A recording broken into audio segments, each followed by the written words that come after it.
नमस्कार दोस्तों, मैं अमित मदान एक बार फिर से आपका स्वागत करता हूं। और आज हम बात कर रहे हैं क्रिप्टो के रिगार्डिंग, क्रिप्टो करेंसी या क्रिप्टो एसेट्स के बारे में।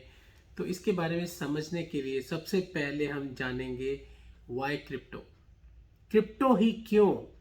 अगर हमारी नीड पैसा कमाना है, अर्निंग है, तो फिर क्रिप्टो से ही क्यों? दोस्तों, इसका जवाब है कि क्रिप्टो इज द फ्यूचर। अब बात होगी कि क्रिप्टो फ्यूचर क्यों है। अगर हम पिछली बात करें, पुराने फीडबैक की बात करें, तो हम सिंपली क्रिप्टो को बिटकॉइन के नाम से जानते हैं। क्रिप्टो का मतलब सिर्फ बिटकॉइन नहीं है। बिटकॉइन जिस टेक्नोलॉजी के ऊपर बेस्ड है, उस टेक्नोलॉजी का नाम है ब्लॉकचेन टेक्नोलॉजी। और इसी टेक्नोलॉजी की फर्दर एनहेंसमेंट, फर्दर इम्प्रूवमेंट्स के साथ और बहुत सारी डेवलपमेंट्स हो चुकी हैं, जिनमें से एथेरियम भी एक है, जिनमें से सोलाना है, बीएनबी है, और काफ़ी ऐसे कॉइन्स हैं। उसमें मेटावर्स कॉइन्स भी आ गए हैं, वेब3 कॉइन्स भी आ गए हैं। तो आने वाला जो फ्यूचर है, बिटकॉइन के जैसे और भी ऐसी काफ़ी करेंसीज या एसेट्स आ सकते हैं, जिन पे हम इन्वेस्ट करके बिटकॉइन जैसा है, बिटकॉइन से थोड़ा कम या बिटकॉइन से बहुत ज़्यादा भी कमा सकते हैं। This is all about the speculation only. लेकिन ये सिर्फ स्पेकुलेशन नहीं है, इसमें कहीं ना कहीं दम भी है, क्योंकि होनहार बिरवान के होत चीखने पात। तो जो असल में काम करने वाला होता है, उसकी हरकतों से, उसके काम करने के ढंग से हमें पता चल जाता है कि ये किस तरह का काम करने वाला है। तो जैसा कि मैंने बताया कि every coin is not bitcoin. आज की डेट में 12,000 से ज़्यादा करेंसीज मार्केट में अवेलेबल है क्रिप्टो के नाम से। अब क्रिप्टो क्या है? ये ब्लॉकचेन टेक्नोलॉजी के ऊपर बेस्ड है, जो कि इतनी सेफ टेक्नोलॉजी है जिसको जापान, अमेरिका, इंडिया, चाइना जैसे देश अप्रूव कर चुके हैं और बता चुके हैं कि इस टेक्नोलॉजी से बढ़िया आज की डेट में वाकई में सिक्योर और सेफ टेक्नोलॉजी नहीं है। वो अलग बात है कि इसमें कुछ गलत चीज़ें भी हो रही हैं अभी पॉसिबल, जैसे कि टेरर फंडिंग की बात करें, तो ये एक खतरा है हमारे देश को भी, बाकी देशों को भी। उसका आपके ट्रेड के ऊपर कोई असर नहीं है अगर आप सही तरीके से ट्रेड कर रहे हो और जेन्युइन वे से कर रहे हो, जैसे कि आप स्टॉक मार्केट में करते हो। अब बात करते हैं कि क्रिप्टो में सेफ ट्रेडिंग कैसे करें। अभी की ये रेगुलेटेड नहीं है, जितनी देर तक ये रेगुलेशंस ही नहीं आ रही हैं, उतनी देर तक ट्रेडिंग सेफ कैसे हो सकती है। तो जैसा कि हमारी गवर्नमेंट ने रेगुलेशंस की बात की है, ऐसी रेगुलेशंस टेक्नोलॉजी ने भी लगा रखी है इसके ऊपर। मैं बात करूंगा बाइनेंस के बारे में, जो कि एक वर्ल्ड वाइड इंटरनेशनल एक्सचेंज है, जिसने ऐसे पैरामीटर्स सेट कर रखे हैं कि out of these 12,000 crypto currencies, Binance के ऊपर सिर्फ 400 के आसपास क्रिप्टो करेंसीज अवेलेबल मिलेंगी आपको। और वो क्यों? क्योंकि बाइनेंस के पैरामीटर्स इतने ज़्यादा स्ट्रॉन्ग हैं, इतने एथिकल हैं, कि कोई इनजेन्युइन क्रिप्टो करेंसी इसके ऊपर लिस्ट ही नहीं हो पाती। क्रिप्टो सेफ क्यों नहीं हम मानते? क्योंकि इसमें बहुत सारे फ्रॉड्स होते रहते हैं। रोज एक आए दिन नई न्यूज़ मिल जाती है कि क्रिप्टो में फ्रॉड हुआ, क्रिप्टो में मनी लॉन्ड्रिंग हो रही है। लोग अलग अलग कॉइन्स बना के आपके पास आते हैं और उसको एमएलएम का रूप देके, नेटवर्क मार्केटिंग का रूप देके उसको सेल करना शुरू कर देते हैं। और more than 99% are the games of money laundering. अब इन मनी लॉन्ड्रिंग की गेम्स को आपने रिकग्नाइज कैसे करना है कि क्या मैं अगर क्रिप्टो में इन्वेस्टमेंट करने वाला हूं अपने फ्यूचर को अच्छा बनाने के लिए, अर्निंग अच्छी लेने के लिए, तो क्या मैं किसी गलत चीज़ में इन्वेस्ट तो नहीं करने वाला।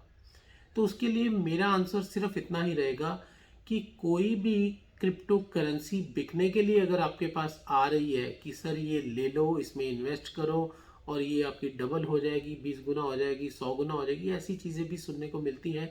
सतर्क रहिए ऐसी बातों से। अगर आपको कोई भी इस तरह के झांसे में फंसा रहा है कि देखिए वो करेंसी कहीं ना कहीं बाइनेंस पे आपको नज़र आती है, और अगर नज़र आती है तो कोशिश कीजिए उसको बाइनेंस पे ही डील करने की, ना कि किसी और के हाथों से डील करने की। अगर आपके सामने कंपनी खुद बैठी है डील करने के लिए, तो आप किसी ट्रेडर या किसी इन्वेस्टर या किसी डीलर के थ्रू ट्रेड क्यों करोगे? क्रिप्टो करेंसी में किसी कंपनी ने अपनी डीलरशिप या ट्रेडिंग नहीं दी हुई है, किसी को बेचने के राइट्स नहीं दिए हैं कि जाओ मार्केट में इसको सेल करके आओ।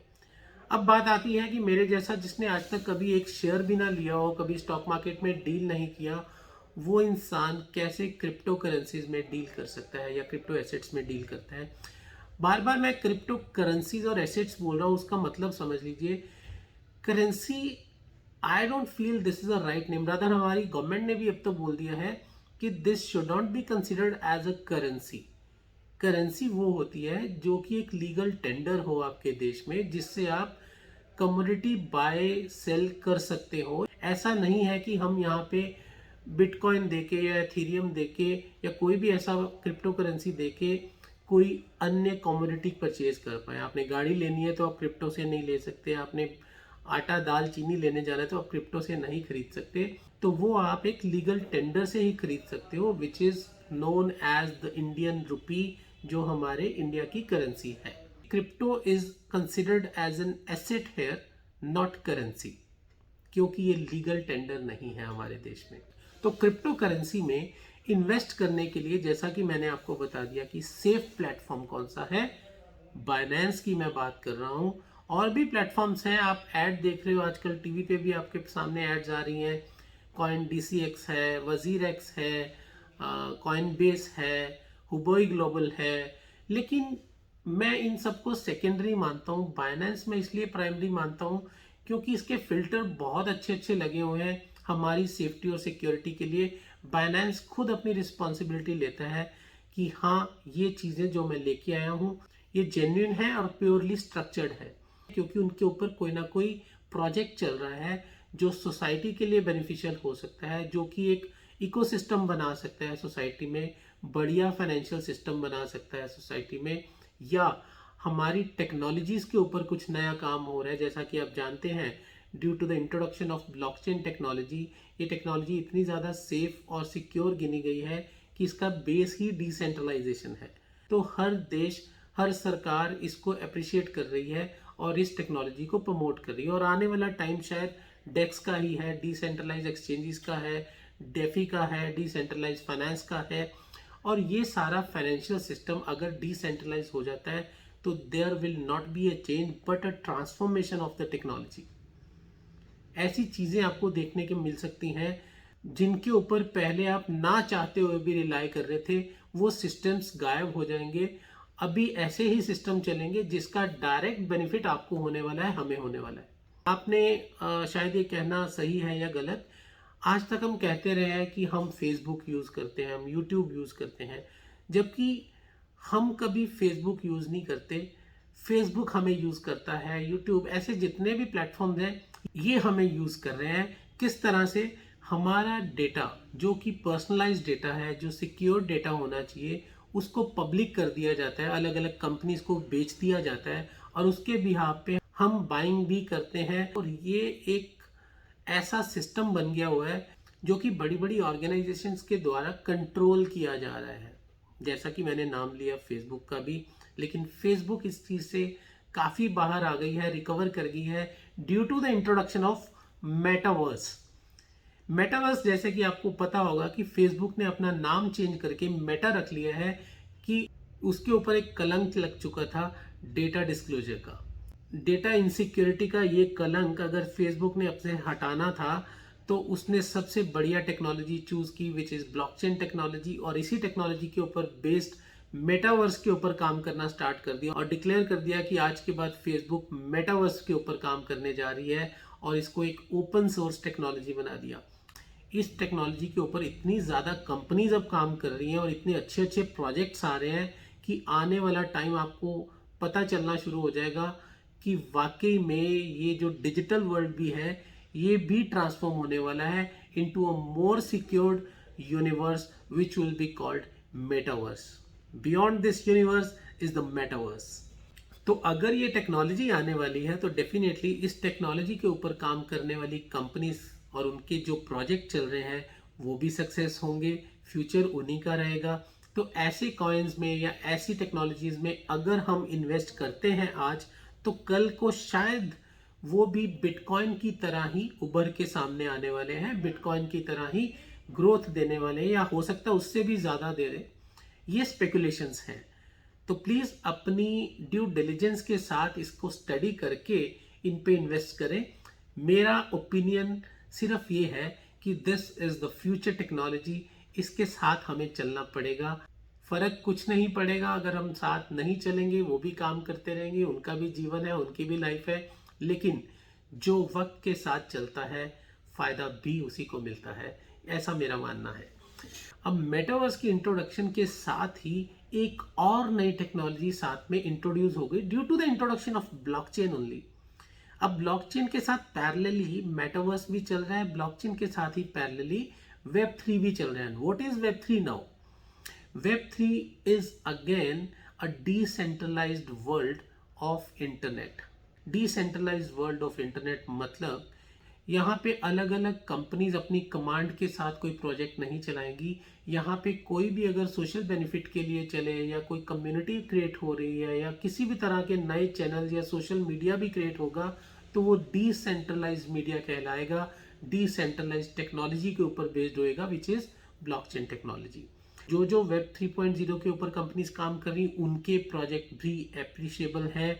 अगर उनके प्रोजेक्ट्स हम देखते हैं, पढ़ते हैं, अपनी अकल आजमा के उन पे इन्वेस्ट करना शुरू करते हैं तो वो भी आने वाले टाइम में आपको एक अच्छी ग्रोथ दे सकते हैं। अब बात करते हैं कि हम बिना नॉलेज के भी कैसे इस इंडस्ट्री में आ सकते हैं। जैसे कि मैं भी आया था, आज से कुछ महीने पहले ही मेरे को बिल्कुल भी नॉलेज नहीं थी इस इंडस्ट्री के बारे में। I was just studying this technology की ब्लॉकचेन टेक्नोलॉजी क्या है, कॉइन्स कैसे बनते हैं, आइडियोज कैसे निकलते हैं, एनएफटीज क्या हैं, ये बहुत सारी चीज़ें हैं। इसके लिए शायद आने वाले टाइम में मेरी एक बुक भी लॉन्च होने जा रही है, तो आप उसके ज़रिए भी ब्लॉकचेन टेक्नोलॉजी और क्रिप्टो करेंसी को और डेप्थ में स्टडी कर सकते हैं। अभी हम बात कर रहे हैं सिर्फ और सिर्फ आपके इस फील्ड में एंटर होने के बारे में कि किस तरह से इस इंडस्ट्री में सेफली एंटर किया जा सकता है। तो उसके लिए आप बिना नॉलेज या कम नॉलेज के साथ भी एंटर कर सकते हैं। कैसे कर सकते हैं आइए जानते हैं। सबसे पहले तो हमें ये जानना होगा कि हमें क्रिप्टो करेंसी के बारे में अगर नॉलेज ही नहीं है तो हम स्टार्ट कहाँ से करेंगे। तो भाई उसके लिए मैं सिंपली इतना बोलूँगा कि एक ऐसी सेफ एक्सचेंज चूज कीजिए, जैसा कि मैंने यहाँ पे बाइनेंस का जिक्र किया है, इसके अलावा और भी हैं, आपको जो अच्छी लगती है विद योर ड्यू डिलिजेंस आप देखिए, स्टडी करके कोई भी एक एक्सचेंज ऐसी चुन लीजिए जो आपको सेफ लग रही हो और उसमें अपना अकाउंट रजिस्टर कीजिए। हाँ, एक चीज़ का ध्यान रखिएगा, उसी एक्सचेंज के ऊपर अपना अकाउंट रजिस्टर कीजिए जो आपका अकाउंट KYC के साथ रजिस्टर कर रही है। ऐसी एक्सचेंज जो आपके डॉक्यूमेंट्स डिमांड कर सकती है या करना भी चाहिए, ऐसी एक्सचेंज के साथ ही अपना अकाउंट रजिस्टर कीजिए। जो आपकी डिटेल्स ही नहीं मांग रही है इसका मतलब वो सेफ नहीं है। तो मैं फिर से जिक्र करूंगा कि बाइनेंस इज टिल नाउ मेरी नज़र में वन ऑफ द नहीं the number 1 exchange of the world मैं कंसिडर करता हूं उसको आज की डेट में। दूसरी बात यह है कि आपने एक्सचेंज चूज कर ली, उसके ऊपर ट्रेडिंग कैसे करनी है, आपको कैसे पता चलेगा। तो जैसा मैंने बताया, बाइनेंस ने अप्रॉक्सीमेटली 400 कॉइन्स ही लिस्ट किए अभी तक out of more than 12,000 crypto assets. तो अगर 400 कॉइन्स उसने लिस्ट किए हैं तो वो कॉइन्स वही हैं जिसके पीछे कोई ना कोई प्रोजेक्ट चल रहा है, कोई ना कोई डेवलपमेंट चल रही है। और एक और चीज़ है बाइनेंस की बहुत अच्छी, इन केस कोई ऐसा कॉइन अगर बाइनेंस ने सिलेक्ट कर भी रखा है जिसके ऊपर काफ़ी देर से काम नहीं हो रहा या काफ़ी उसके प्रोजेक्ट स्लो चल रहे हैं या रिलायबल नहीं निकल रहे हैं आगे आने वाले टाइम में, तो बाइनेंस और हमें सिक्योर कर देता है उन कॉइन्स को डीलिस्ट करके भी। हमें इंफॉर्मेशन मिलेगी, हमें नोटिफाई हो जाएगा कि ये कॉइन्स सही काम नहीं कर रहे या किसी भी कारणवश ये कॉइन्स बाइनेंस से डीलिस्ट हो रहे हैं।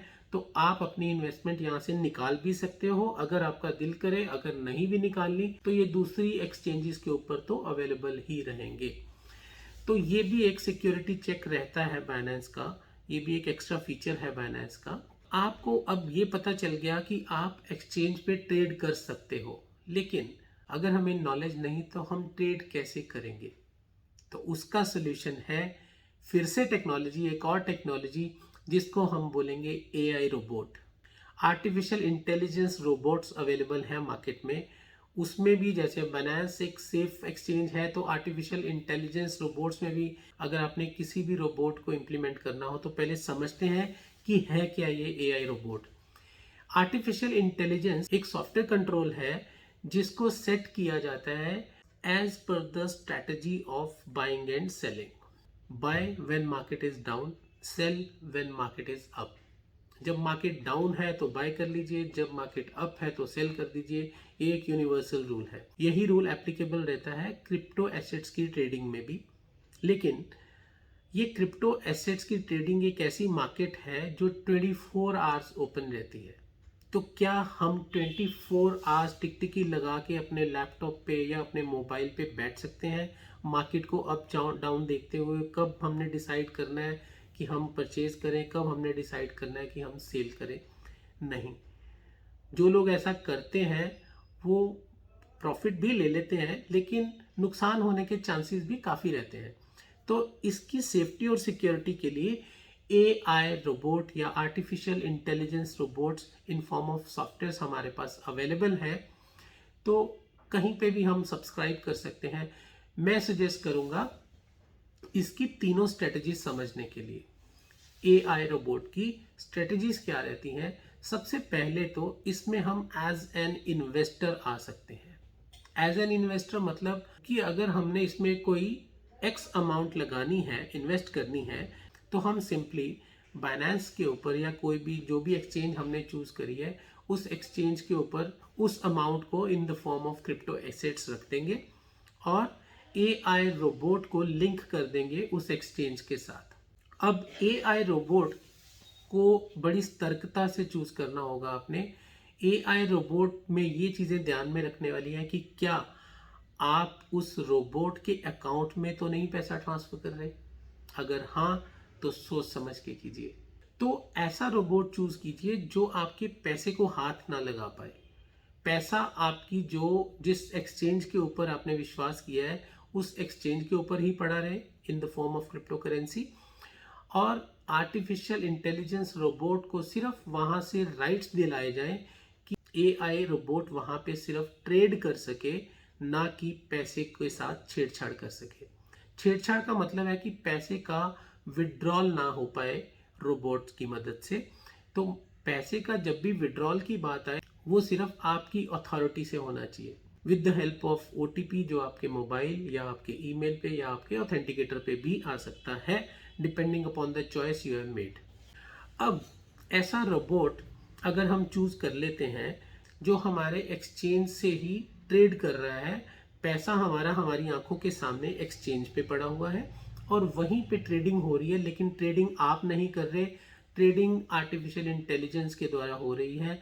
और वो इंटेलिजेंस ऐसी है कि वहाँ की मैनेजमेंट है उस सॉफ्टवेयर की मैनेजमेंट के थ्रू हो रही है, उसकी मर्जी से हो रही है और वो आपको प्रॉफिट ही दिलाएगी। और कुछ AI रोबोट्स ऐसे भी हैं जो आपको ये विश्वास दिलाते हैं कि वो कभी लॉस बुक नहीं करेंगे। इसका भी मतलब समझ लेते हैं। ऐसी कौन सी ट्रेडिंग है जहाँ पे प्रॉफिट ही बुक होगा, लॉस बुक ही नहीं होगा? तो दोस्तों यहाँ पे बड़ी इंट्रिकेसी के साथ समझने वाली बात है। मार्केट कोई भी है वो हमेशा वॉलेटाइल रहती है। अगर प्रॉफिट के चांसेस हैं तो उतने ही चांसेस लॉस के भी रहते हैं। लेकिन AI हमें ये फायदा दे देता है कि अगर प्रॉफिट आ रहा है तो प्रॉफिट बुक करेगा, अगर लॉस आ रहा है तो लॉस को होल्ड किया जा सकता है, बुक नहीं किया जाएगा। यही मतलब है इस चीज का कि प्रॉफिट ही बुक होगा, लॉस बुक नहीं होगा कभी। लॉस हो सकता है लेकिन बुक नहीं होगा। मतलब लॉस आपको दिखेगा हो रहा है, लेकिन अगर कल को मार्केट ऊपर आती है तभी वो रोबोट उस करेंसी को बेचेगा या उस क्रिप्टो को बेचेगा फायदा लेने के लिए।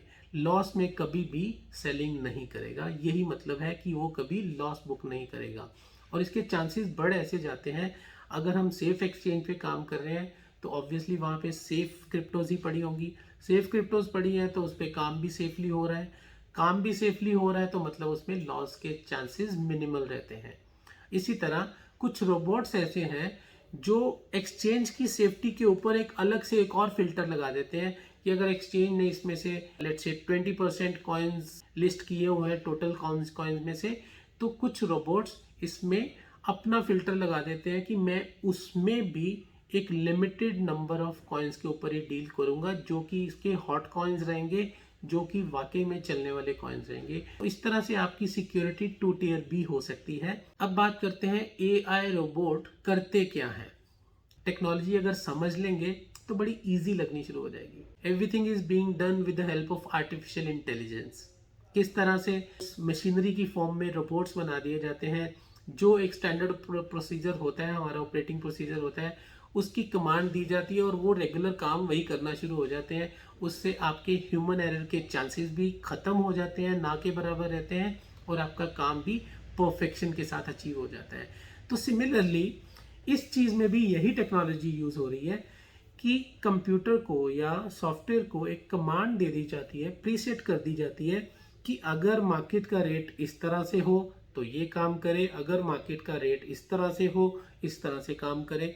तो इतनी सी कमांड परमानेंटली चलती रहती है और हमारा काम आसान हो जाता है। नॉर्मली ऐसे रोबोट्स के ऊपर या तो रोबोट की अपनी स्ट्रेटजी चलती है जो प्रीसेट रहती है इसमें, दूसरा ये भी हो सकता है कि वो सॉफ्टवेयर एक प्लेटफॉर्म हो फंड मैनेजर्स के लिए। फंड मैनेजर्स क्या काम करते हैं, सपोज आपको पता है कि हम कई बार शेयर मार्केट में इन्वेस्ट नहीं भी करते फिर भी इन्वेस्ट कर जाते हैं। कुछ लोग मेरे जैसे कुछ लोग ऐसे भी हैं जिन्होंने कभी स्टॉक मार्केट में ट्रेडिंग नहीं की लेकिन फिर भी स्टॉक्स परचेज किए। कैसे? हम सिस्टमेटिक इन्वेस्टमेंट प्लान्स में इन्वेस्ट कर देते हैं। कैसे करते हैं कि हम एक ऐसी कंपनी के साथ जुड़ जाते हैं जिसके ऊपर हमें ट्रस्ट रहता है। मैं नाम लेना चाहूँ तो HDFC bank, ICICI bank, SBI, PNB, TCB, ऐसे बहुत से फाइनेंशियल इंस्टीट्यूशंस रहते हैं जो हमारी इन्वेस्टमेंट्स को यूटिलाइज करते हैं शेयर में या स्टॉक मार्केट में इन्वेस्ट करके। और वो क्या करते हैं, वो अच्छी अच्छी ब्लू चिप कंपनीज में अपनी समझ के साथ या अपने फंड मैनेजर्स की समझ के साथ इन्वेस्ट करते हैं और उनके चांसेस ऑफ टेकिंग प्रॉफिट ज़्यादा रहते हैं। तो ज़्यादा चांसेस रहते हैं तो हमें लगता है कि यार ये बैंक है, पीछे ब्रांड नेम है, तो इनके फंड मैनेजर्स भी बढ़िया होंगे और वो प्रॉफिट के लिए काम करेंगे और वो एक डिविडेंड हमें देते रहते हैं जैसे उनका प्रॉफिट आता है। सेम स्ट्रेटजी ऐसे सॉफ्टवेयर में भी चलती है। तो यहाँ पे भी अच्छे अच्छे fund managers with their own portfolio वहाँ पे रहते हैं। आपके सामने ट्रेडिंग स्ट्रेटजी भी उनकी आ जाती है, लेकिन ये मैं कहूँगा कि ये एक्सपर्ट्स का काम रहता है। अगर आपको नॉलेज हो गई है इस ट्रेड के बारे में, फिर आप इस तरह की स्ट्रेटजी चूज भी कर सकते हो, खुद ही कर सकते हो, या अपनी स्ट्रेटजी भी दे सकते हो काम करने के लिए रोबोट में ही। तो ये कुछ इंटरमीडिएट लेवल की कैपेबिलिटीज हैं जो आपको आफ्टर बीइंग एन इन्वेस्टर भी नॉलेज में आ सकती हैं। तो अभी के लिए बात करें तो स्ट्रेटजी क्या रहती है रोबोट की, तो मैं एक एग्जांपल के तौर पे आपको बता रहा हूँ कि लेट से हमने बोला कि $1000 या 1000 रुपीज़ हमने इन्वेस्ट करने हैं टोटल कुल मिला के। तो इसके ऊपर आप एक स्ट्रेटजी लगाएं। लेट से सॉफ्टवेयर ने एक स्ट्रेटजी बनाई और उसमें नंबर ऑफ कॉल्स दी 10। अब नंबर ऑफ कॉल्स का मतलब ये है कि अगर आपने उसको 1000 की कमांड दी है 1000 रुपीज़ की, तो वो आपकी 100 रुपीज़ की 10 पार्ट्स कर देगा। अब फर्स्ट टाइम जब वो इन्वेस्ट करेगा तो instead of investing 1000 as a whole, वो सिर्फ 100 इन्वेस्ट करेगा एज पर योर कमांड। अब मान लो एक क्रिप्टो है, क्रिप्टो एसेट्स है, उसका रेट 100 रुपया है, तो उसने 100 रुपये का एक पीस बाय कर लिया।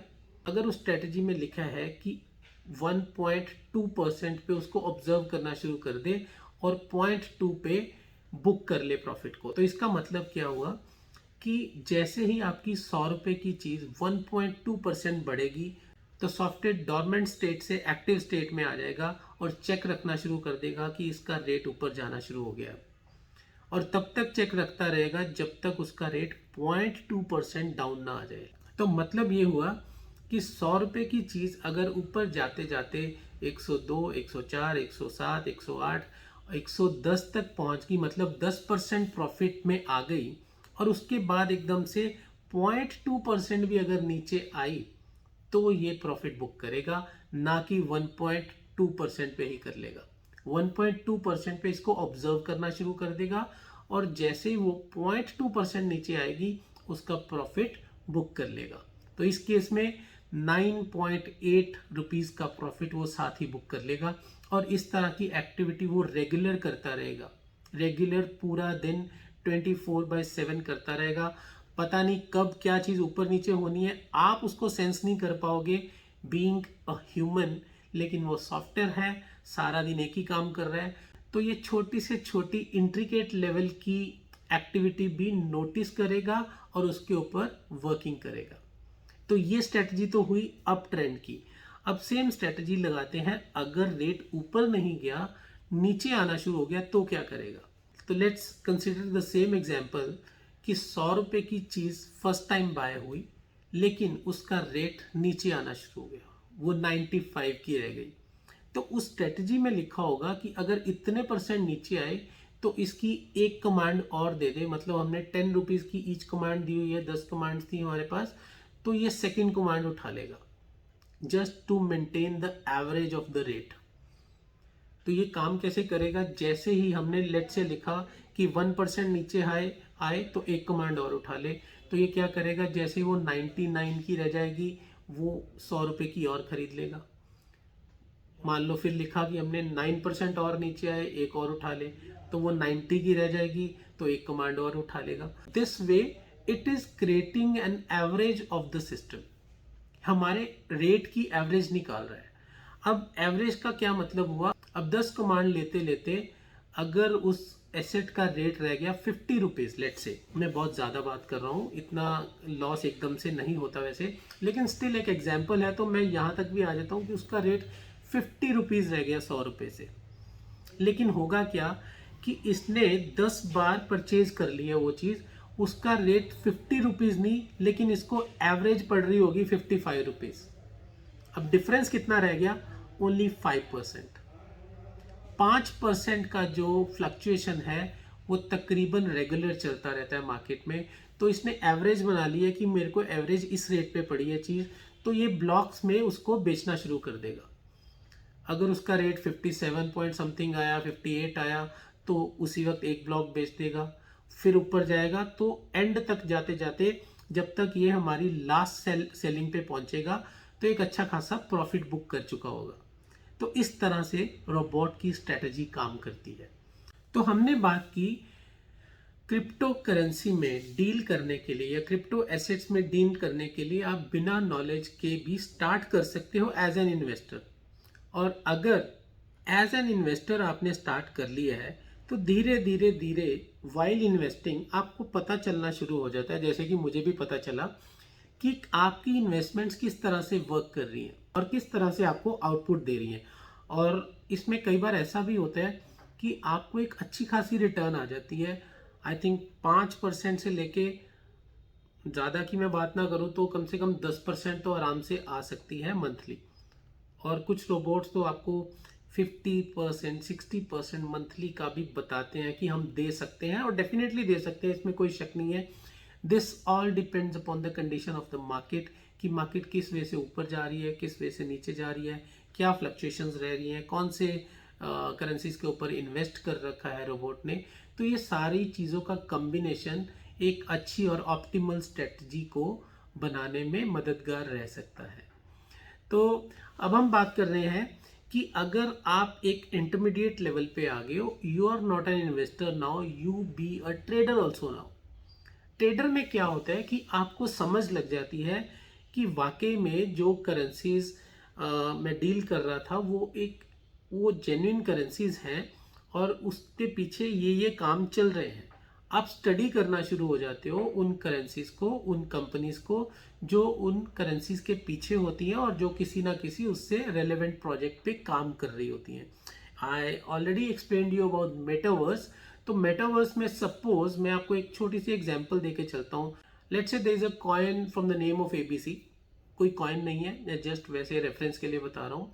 तो एबीसी कॉइन एक प्रोजेक्ट के ऊपर काम कर रहा है, जो प्रोजेक्ट एक गेमिंग प्रोजेक्ट है। अब उस गेमिंग प्रोजेक्ट में वो क्या कर रहा था, वो एक अपने सर्कल में गेम क्रिएट कर रहा था, कम्युनिटी गेमिंग कह लो उसको। तो वो अपनी कम्युनिटी के लिए गेम डेवलप कर रहा था।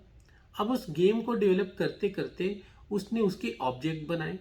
उन ऑब्जेक्ट्स में हेलीकॉप्टर हो सकता है, प्लेन हो सकता है, वर्चुअल ऑब्जेक्ट की बात कर रहा हूँ, जो कि सॉफ्टवेयर बिल्डर को या ग्राफिक डिज़ाइनर को वाइल डेवलपिंग अ गेम बनाने पड़ते हैं। तो उसमें सारे ऑब्जेक्ट तकरीबन होंगे जो जो उस गेम में यूज़ होने हैं। उसमें कैरेक्टर्स भी होंगे, उसमें ऑब्जेक्ट्स भी होंगे like aeroplane, like helicopter, chair, table, cup, glass, सब कुछ ऐसी चीज़ें बनी हुई हैं उसमें। तो जो जो ऑब्जेक्ट्स उसमें यूज़ हो रहे हैं वो कंपनी ने डेवलप कर लिए हैं with in a span of last 5 to 8 years. कह लीजिए कि 8 साल से कंपनी काम कर रही है और उसने एक गेम बनाने के लिए इतने सारे ऑब्जेक्ट्स डेवलप कर लिए, इतने सारे कैरेक्टर्स डेवलप कर लिए। अभी due to the introduction of metaverse वही सेम चीज मेटावर्स की फॉर्म में सामने आने वाली है। Metaverse is a virtual universe. अब वर्चुअल यूनिवर्स में आपने सुना होगा कि यहाँ पे ऐसी गेम्स आने वाली हैं, गेम्स के अलावा ऐसे सॉफ्टवेयर्स भी आने वाले हैं कि आज ये जो इंटरेक्शन आप मेरे साथ देख रहे हो, इंटरेक्शन तो नहीं बोलेंगे, वीडियो देख पा रहे हो, इस तरह की इंटरैक्टिव वीडियो आप बना सकते हो कल आने वाले टाइम में, जिसमें मेरी एक वर्चुअल इमेज आपके बिल्कुल सामने बैठी होगी, लेकिन मैं तो अपने घर पे काम कर रहा हूँगा। ऐसा पॉसिबल है कि मेरी प्रेजेंस आपके सामने रहेगी, वर्चुअल प्रेजेंस रहेगी, और आप सेम वही चीज़ एक्सपीरियंस करोगे जैसा कि मेरे फिजिकली सामने बैठने पे कर रहे हो। Like zoom kind of platform ऐसा भी आ सकता है जिसमें जूम से बहुत ज़्यादा बढ़िया फीचर रहने वाले हैं। आप फिजिकली तो नहीं लेकिन वर्चुअली किसी को भी अपने सामने फील कर सकते हो। तो इस तरह के काफ़ी एक्सपीरियंसेस आपको आने वाले टाइम में करने को मिल सकते हैं। अब जिस कंपनी ने ये सब चीज़ें बनाई हैं, ये सब ऑब्जेक्ट्स बनाए हैं, वो पहले ही काम कर रहे हैं इन ऑब्जेक्ट्स के ऊपर, लेकिन वो एक लोकल एनवायरनमेंट के अंदर काम कर रहा था। अभी वो लोकल एनवायरनमेंट लोकल नहीं रहा, ग्लोबल बन गया। अब उसकी डिमांड ग्लोबली आ रही है। जो चीज़ मैंने अपने लिए बनाई थी अब उसकी डिमांड मेरे को बाहर से भी आ रही है, उनको भी वही चीज़ें चाहिए जो मैंने ऑलरेडी बना रखी हैं। अदरवाइज उनको भी टाइम लगा के, उन कंपनीज को भी मेरे जैसे या उस कंपनी के जैसे, एबीसी कंपनी के जैसे 7 8 10 साल लगा के पहले वो चीज़ें डेवलप करनी पड़ेंगी, फिर वो कहीं जाके उस चीज़ में सक्सेस होंगे। तो अभी चूंकि उन कंपनीज ने पहले से ही ऐसे ऑब्जेक्ट बना रखे हैं तो उनकी डिमांड इस लेवल पे बढ़ेगी कि हम सोच भी नहीं सकते, और डेफिनेटली उनकी ग्रोथ भी उसी लेवल पे जाएगी कि हम सोच ही नहीं सकते। और उनकी ग्रोथ अगर उस लेवल पे जाएगी तो जिसने भी ऐसे कॉइन्स में या ऐसी क्रिप्टोज में इन्वेस्ट कर रखा है उनकी ग्रोथ भी ऑटोमेटिकली उसी लेवल पे जा सकती है कि शायद हम सोच भी नहीं सकते। So this is the concept जिसके कारण आप क्रिप्टो में इन्वेस्ट करते हो एथिकली, सोच समझ के, with your due diligence. Again crypto में डील करने वाले भी दो तरह के लोग रहते हैं। पहले जो इसको एक गैम्बल समझ के डील करते हैं, अच्छा इस कॉइन में शायद बेनिफिट हो जाए, चलो ले लो। ऐसा नहीं करना। हमेशा अपनी इन्वेस्टमेंट्स उसी जगह पे कीजिए जहां पे आपकी सोच बोल रही है, जिस चीज को आपने अच्छे से समझ लिया, परख लिया। और ट्रेडिंग की बात कर रहे थे, ट्रेडर वो होता है जो समझ के इन्वेस्टमेंट करना स्टार्ट कर देता है, उसके प्रॉफिट्स एक इन्वेस्टर से बेटर हो जाते हैं। तीसरा आता है इन्फ्लुएंसर।